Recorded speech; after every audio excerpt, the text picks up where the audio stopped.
Welcome to our step-by-step guide on setting up and managing destinations in Dialics. Let's dive in. First, navigate to the Destination section to start setting up.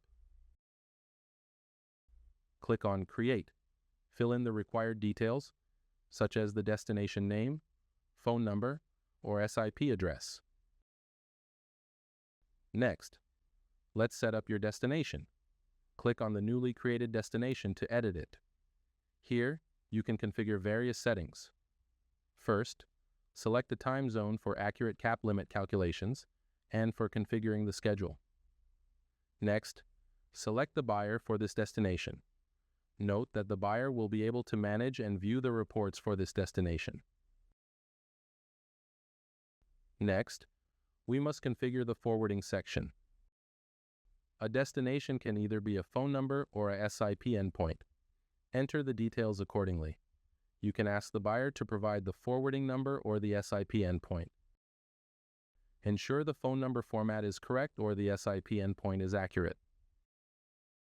The default ring duration is the number of seconds before calls are redirected to another destination in case this destination doesn't answer the call. The default is 25 seconds, but you can adjust it between 10 to 60 seconds. This ensures calls are not missed due to short ring times or prolonged waiting. Now, let's go into more advanced settings.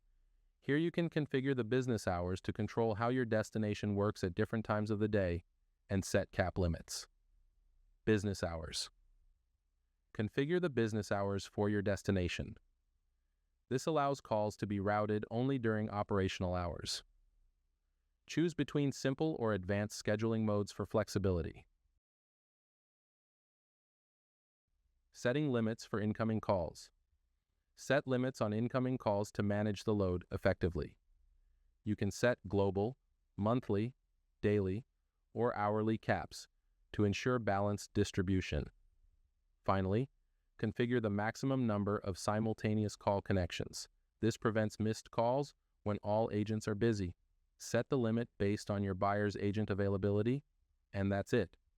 You've successfully set up and managed destinations in Dialics. For more details, visit our help center. Thanks for watching.